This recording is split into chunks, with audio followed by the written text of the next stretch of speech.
What's up, E.D.G family? I'm Kevin with another E.D.G Talks, and today I'm going to be talking about my top 10 games currently.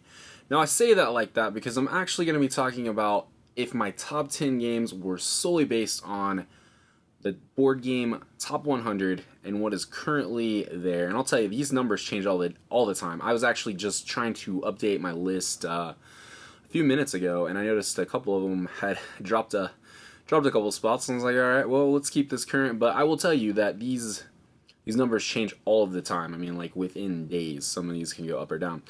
And so I'm going to be talking about that. I'm going to be talking about, not all of these games to me are huge games like you would think being in the top 100 on the Board Game Geek are. In fact, some of these are really, really close. Some of these are miles apart, and some of them I actually like quite a bit better if I was comparing to like the majority of how the users feel. So I'm gonna do that. I'm gonna talk about that, and I'm gonna talk. We'll talk about my top 10. We'll talk about it right now. My number 10 is Crokinole. It's a game I just picked up later last year, and I like it. I like it quite a bit, but it's currently sitting at number 56 on the Board Game Geek. And this is a dexterity game. It's invented in Canada. If you haven't seen my coverage on Crokinole, I do have quite a few videos of Crokinole. In fact, I believe my first YouTube video was an unboxing of my Crokinole board. But I would say that it's very, very close. I don't actually have a top 100. I have a top 50, so I'm kind of using that to subsidize. And I would say this is within 10%, is definitely really, really close. I would say I agree with, people that agree that Crokinole is number 56. The next one is going to be my number 9, and it is The Crew, and it is the Quest for Planet 9. They're two different Crew games. They're both trick-taking cooperative games. One of them is space-based. The other one is, I believe, oceanic, aquatic-based.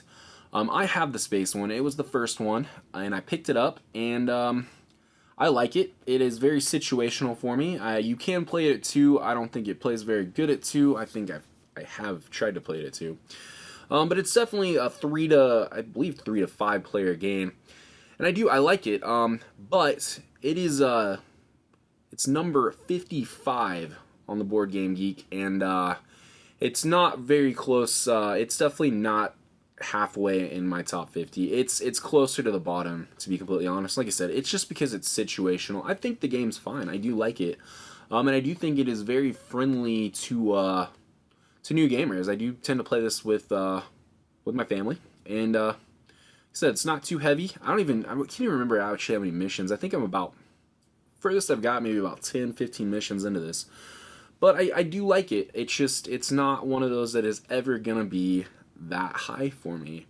My number 8, almost completely, I wouldn't say it's completely different. My number 8, according to Board Game Geek, is Too Many Bones. Too Many Bones is number 37 on the Board Game Geek currently, and I like this game a lot. In fact, I would say I like it 35% more than the majority on Board Game Geek. Too Many Bones, if you don't know, is a dice rolling dice RPG, and it's got a little bit like an adventure, a story you're playing through, and there's a lot of content out there for Too Many Bones, and I am maybe about half of it, I would say. But I really, really enjoy this game. It is one of my favorite solo games. It's a cooperative experience that I do enjoy quite a bit. I've played it. Actually, I probably played it more than almost any game in my collection. I'd have to crunch the numbers, but it is up there. But yeah, I definitely say I like Too Many Bones just a little bit more than most people that log ratings on Board Game Geek. My number 7, this is a funny one. My number 7, according to Board Game Geek, is Viticulture. It is currently number 32 on the Board Game Geek top 100, and I've never played it. It is in my collection. It still has cellophane on it, and I do plan on playing it.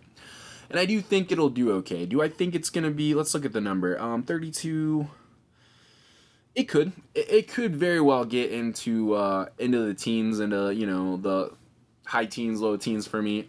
Unsure. I do like worker placement games. I do like wine. And I do know that viticulture is got a pretty good solo system, so I know that it will be a hit for me.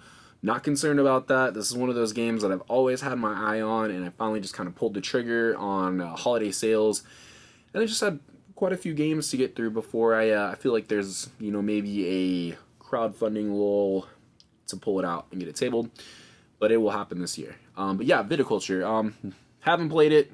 I would say, it probably will be close, but we'll see. Number 6 is Wingspan. Number 6, Wingspan is at number 26 on the Board Game Geek currently.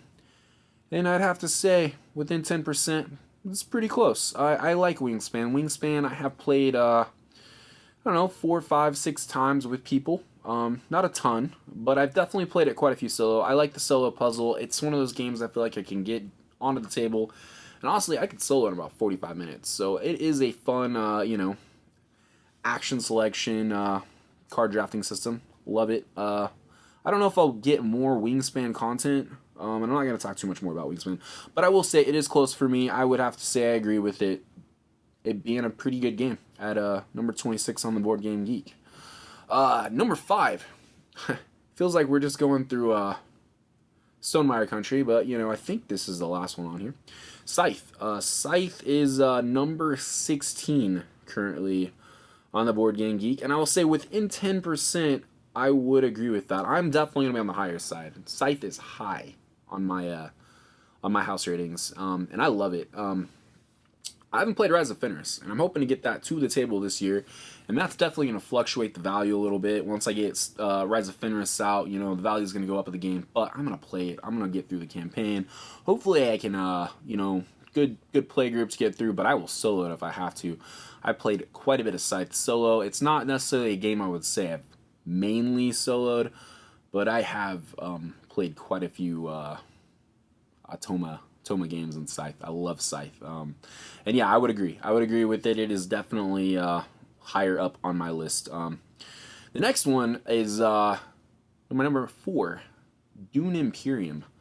Dune Imperium is currently at 12 on the Board Game Geek, and I would have to say it's really close, but I would have to say it's just a little bit higher on the Board Game Geek than I would say it's on my ratings, and that's honestly just because I added some new content. I got the deluxe vacations for it. I got the Rise of Ix expansion. I'm definitely gonna pick up Immortality, and I know they just added some Dreadnoughts, so I'll probably pair that in together. But yeah, it's just a little bit higher on the Board Game Geek than it is in my collection currently. But that'll change. I definitely think Dune Imperium, just having the base game, was really, really high. Got a lot of plays out of it. It definitely justified its value. And I think I have to do that now with the additional content. But I will, and it will be there. Number 3. Number 3 is a fun one to talk about. My number 3 is Gaia Project. It is currently number 11 on the Board Game Geek. And it's a big miss for me. Not because I dislike Gaia Project. It's just very new to my collection. It has not quite got the plays. I do really, like I said, I do really, really like it. I just need more time. This is a game I think I added back in December, and I love it. I like it, but it's not there yet. It's like 80% off. This thing just cracked my top 50, for good reasons. I think I'm 8 plays deep into it. It's a pricey game, and it's, I think, my lowest played game on my top 50 for good reason, but it'll get there. I don't know if it's gonna get that high though. That's number 11. I mean, we're talking, for me on a top 50 list, that's gonna need to hit like 5 or 6 to be in there, and within 10%, probably about 11. I don't know if it'll crack my top 10. That's hard to say. I got a lot of stuff coming in that's gonna be very competitive with this game, but I do think it'll be a top 25 for sure for me. I am enjoying it quite a bit. The next one is my number 2, and that is Gloomhaven, Jaws of the Lion. I am about to laugh about this one. It is currently number 7 on the BGG Top 100. and it's not on my top 50. It is a complete miss for me on this one, and it is pretty much my own fault. I tried to play this game cooperatively, and it just kind of fell flat.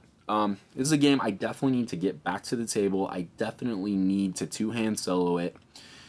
But anybody that has played Gloomhaven knows that two-handing a Gloomhaven game is not going to be for everybody. And I got to figure out if that's for me. There's a lot of other games that are just easier to two-hand if I want to go that route. There's a lot of true solo games that I think are going to be similar.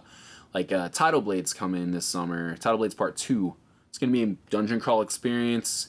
Obviously not the same system at all. But I'm just saying, as far as a dungeon crawl situation, and you can basically true solo it, I think they have like a half player board type thing that you get to use for like your second player, which I'm very interested to see how that works. But it's a game that if I don't get it to the table soon, I don't know if I will.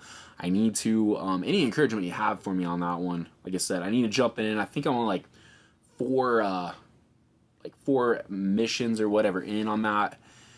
So, easy reset. Shouldn't be that hard. I want to do it. It's really hard sometimes when I got Burn Cycle here right now on the table, and I love Burn Cycle. And I think I would two-hand Burn Cycle if I really need to. You kind of feel like you do with the control module, but not talking about Burn Cycle. It has not cracked the top 100 yet. Hopefully it does one day. And then my last one, my number one is Terraforming Mars. It's currently number 6. It's currently number 6 on the Board Game Top 100. And this is one that is definitely, it's worked its way up there on my list. It's, I believe, sitting, in my top 5 right now. I don't know if it's going to stay there. If you've seen me talk about how I feel about Ares Expedition, I like Ares Expedition. It definitely, I do still like to play Terraforming Mars solo, but I lean more, 3 out of 4 times, I'm probably going to pick Ares Expedition up to solo. But I also like to teach people Ares Expedition over Terraforming Mars. It is crunchier. And like I said, I feel like right now it has a place for me to get it to the table. I've obviously played 20 plus games of Terraforming Mars before I got Ares Expedition. So I like them both. And for as far as I can tell, it will stay around for a while. But yeah, that's pretty much it. We're talking, Crokinole, we're talking The Crew, Too Many Bones, Viticulture, Wingspan, Scythe, Dune Imperium, Gaia Project, Gloomhaven, Jaws of the Lion, and Terraforming Mars. So what are some games that I was looking through there, and there's a few that definitely caught my eye that I want to add. So I'm going to talk about these briefly, but if you have experience with these games, let me know.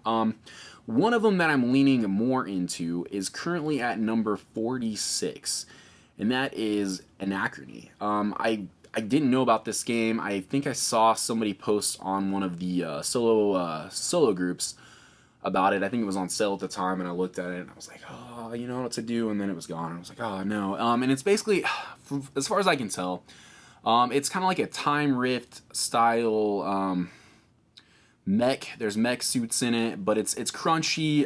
It plays good solo, and it's sitting at number 46 on the Board Game Geek right now. So I definitely have some interest in that. At 31 currently is Everdell. I've not played Everdell. I know they just came out with that huge big box. I don't think that's something I would want to jump into. I think I'd probably just get the Essential Edition if I'm going to get into Everdell. I heard it plays pretty good solo. So that's another one. Lost Ruins of Arnak at 29. It's very similar to Dune Imperium. I haven't necessarily made a case to pick it up with me liking Dune Imperium as much as I do. If you can make a case for me, let me know. Another one, Nemesis at 18. This is the other one that's probably going to be higher up with Anachrony. I'm kind of waiting for Nemesis Lockdown to be more available. And I want to pick that one up. I am a huge fan of James Cameron's Aliens, so this is definitely something with its solo play that has caught my eye for a while. It's one of those that I've definitely been like, I want to pick it up. I don't know, but I'm waiting. I think waiting for Lockdown is probably the good call at this point. And then the last one, Ark Nova at number 4. I mean, this is one that has been compared to Terraforming Mars a lot. I remember when Terraforming Mars was at number 4, so it's definitely risen up. I don't know if it'll stay there. Terraforming Mars has a ton of expansions, and some of these games come up. They stick around for a couple weeks, they start dropping back down. Seen it happen. I don't know if that'll be the case with Ark Nova in like the next year or so. I don't know if it'll drop back down under Terraforming Mars. But I will say, if I do decide that Ares Expedition is generally my way to play it going forward, I could see maybe picking Ark Nova up to almost replace that crunchier Terraforming Mars play. And then you have a different theme on it. But let me know. Let me know what you think about the Board Game Geek in general. Do you tend to agree with some of those high-rated games, or a lot of them misses for you? Like I said, some of these are misses for me, but they're generally still good games, so I understand why they're up there. And also, what do you think about some of these other ones that maybe I'm gonna pick up soon? Are these ones that you've played, you have experience with? Anything that you could give me some advice on in the comments. But that's pretty much gonna wrap it up for me. Thanks for watching Eat Drink Game. I will be back soon, and I'll see you guys on the next one. Much love.